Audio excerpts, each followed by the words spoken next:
자, 이번 시간에는 always라는 단어에 대해서 배워볼 텐데요. 여러분들이 언제나 라는 의미로 사용을 하시죠. 요 발음은 뭐 그렇게 어렵지는 않은데, 이제 그 입술 모양 때문에 조금 어려울 수는 있거든요. 자, 발음을 보면, 이음절이고요. 강세의 위치는 첫 번째에 있죠. 그래서 이 단어는 2-1번에 해당하는 발음 기호고요.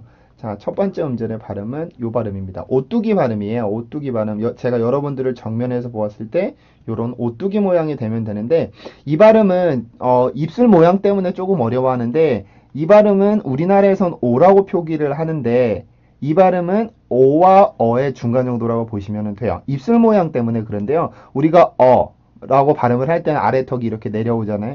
이런 식으로. 그러면 이 상태에서 오의 소리를 조금 더 넣어준다고 생각하면 되는데, 보를 의도적으로 안쪽으로 넣는다고 생각을 하고 발음을 해보세요. 그러면, 어, 어, 어. 이렇게 발음이 되는데, 여러분들이 거울을 가지고 한번 여러분 입 모양을 보시면은, 나는 분명히 이 오뚜기 모양을 만들고 있는데, 여러분들이 입술 모양은 이렇게 될 확률이 크거든요. 그냥 동그랗게 될 확률이 크거든요. 그래서 거울 보면서 턱을 내려주는 연습을 해주시면은 이 소리를 만들 수 있습니다. 그래서, 어, 어, 이렇게 발음이 되고요. 그 다음에 L 발음은 이제 윗니 뒤에 있는 치조에서 만들어주는 소리긴 한데 치조보다는 이빨과 치조가 만난 이 지점을 내가 혀를 이용해서 뽑아낸다라는 생각을 해주시면 된다고 했었죠. 그래서 여기에 혀의 앞쪽에 힘이 강하게 들어가게 되는데 혀가 접히지 않기 위해서 이렇게 바짝 쓰게 돼요. 그러면 이 모양이 L 발음의 정확한 혀의 모양이 되는데요. 이렇게 그 혀 끝을 강하게 눌러주시면 저절로 소리를 만들 수 있습니다. 그래서 어, 어, 어, 어, 이렇게 발음이 되는데 근데 여기 소리가 마치 오울처럼 이렇게 발음이 되고 있거든요. 지금 왜 그러냐면 오뚜기 발음은 혀의 위치가 항상 밑이죠. 모든 모음들에서는 혀가 항상 밑으로 간다고 했었죠. 그 다음에 L 발음을 해주기 위해서 혀가 위로 올라오겠죠. 당연히. 그죠? 그러면은 혀에 움직임이 생기기 때문에 자 그림을 그려드릴게요. 여기 이 발음.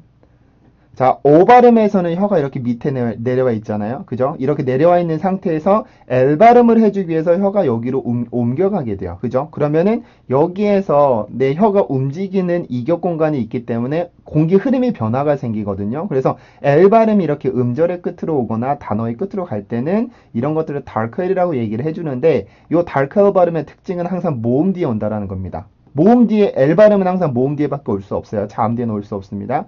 그래서 이 어떤 발음이든지 음절의 끝으로 가는 L 발음들은 다 그 앞에 항상 모음이 있기 때문에 모음들, 이 모음의 위치인 혀의 위치가 여기잖아요. 여기에서 이렇게 옮겨가면서 만들어내는 그 공기 흐름 소리가 하나가 있어요. 그래서 이거를 슈아라고 표기하는 사람도 있고 저 같은 경우는 이제 표기하지 않고 그냥 말씀을 드리는데 슈아로 표기해서 가르쳐줘도 이렇게 큰 차이는 없습니다. 혀가 움직이면서 만들어내는 소리이기 때문에 그래요. 자, 그래서 이 단어는 다시 한번 발음해보면 어, 어, 이렇게 발음을 하면 여러분들이 알고 있는 모든 것을 뜻하는 이 all이라는 단어의 발음이 되기도 하고요. 여기에 B가 붙으면 보 발음이 되고 C가 붙으면 call이 되고 H가 붙으면 whole이 되고 M이 붙으면 more이 되는 거예요. 그러니까 발음 기호는 하나를 배운다고 해서 요거 하나에만 속하는 게 아니라 어떤 자음을 앞에 넣느냐, 어떤 자음을 이제 빼고서 발음을 하느냐에 따라서 완전히 새로운 단어의 발음 기호가 되기도 합니다. 그러니까 이 단어 하나를 배우면 여러분들이 다른 단어들도 발음을 할 수가 있게 되는 거죠. 자, 그 다음에 이제 두 번째 음절은 발음 기호가 좀 많기는 한데 하나의 음절이 되죠. 근데 우리나라에서는 이거를 왜, is처럼 삼음절로 발음을 합니다. 왜 그러냐면 영어에서는 이중모음이라는 거, 이중모음을 우리나라에서는 모음을 두 개로 취급을 해요. 애 하나, 이 하나로 취급을 하고 순수 자음으로 끝이 났을 때는 우리나라에서는 이 자음에 을을 붙이는 게 일반적입니다. 순수 자음으로 끝이 났을 때는. 근데 영어에서는 이중모음은 하나의 음절로 보고요. 그리고 순수 자음이 왔을 때는 성대 울림이 뒤에 있지 않기 때문에 이게 음절이 되지가 못해요. 그래서 요 덩어리 하나는 그냥 이름절이 되는 겁니다. 아시죠? 자, 그러면 이제 W 발음부터 볼 텐데, 이 W 발음은 전이음이잖아요.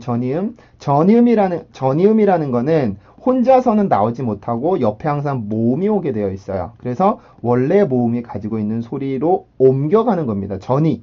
그러니까 뭐 암이 전이됐어요라는 뜻은 다른 데로 옮겨갔다는 뜻이잖아요. 그러니까 모음으로 소리가 전이 되는 겁니다. 옮겨가는 거예요. 그래서 모음이 가지고 있는 원래 소리를 변화시켜주는 역할을 해주게 되는데 이 W라는 전이음은 아주 짧은 우의 느낌을 가지고 있습니다. 우. 그래서 전이음인 에 발음으로 이렇게 소리가 넘어오게 되면 왜, 왜 이런 식으로 소리가 만들어지는데 요 발음할 때 주의할 점은 절대로 소리가 끊기고서 에로 넘어와서는 안 됩니다. 우, 에 이런 소리가 아니라 이어와야 돼요. 소리를. 바로 넘겨야 됩니다. 왜 이런 식으로 넘겨주셔야지 전이음들의 정확한 발음이 돼요. 근데 이제 이중모음이니까 A잖아요. 그러면 way 이렇게 발음이 되는 겁니다. 자, 그 다음에 이제 음절 끝에 있는 이 단어의 끝은 Z 발음인데 우리나라의 지읒과 다르다고 했었죠. 이 발음은 S 발음의 세트입니다. 그래서 S 발음은 처럼 발음을 해주시고 Z 발음은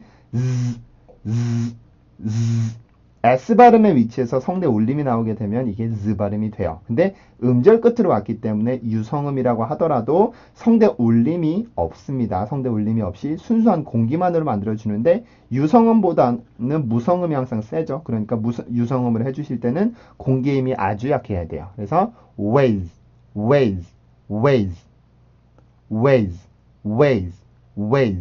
네, 이렇게 발음을 합니다. 자, 해볼게요. always, always, always, always, always, always. 네, 이런 식으로 발음을 해주시면은 이 단어, always라는 단어가 되는데요. 가끔 이 always 하면은 우리나라에선 보통 all이라고 표현을 해요. 우리나라에서 all의 입술 모양 그냥 동그랗잖아요. 콩알 하나 들어갈 정도로. 근데 영어에서의 그 오뚜기 발음은 이런 식으로 입술 모양이 이렇게 오뚜기가 돼야 되기 때문에 소리가 좀 더 깁니다. 그리고 이제 우리나라에서 이 발음을 오와 어를 딱히 표현하기 힘들기 때문에 먼저 나오는 선행 소리인 오로 항상 표기를 하려는 경향이 있는데 오 소리는 아닙니다. 오는 아니고 조금 더 긴 소리 always, always, always. 네, 이런 식으로 발음을 해주시면은 always의 단어가 돼요. 자, 그러면 always는 여기서 마치고요. 새로운 단어로 뵙도록 하겠습니다. 고생하셨습니다.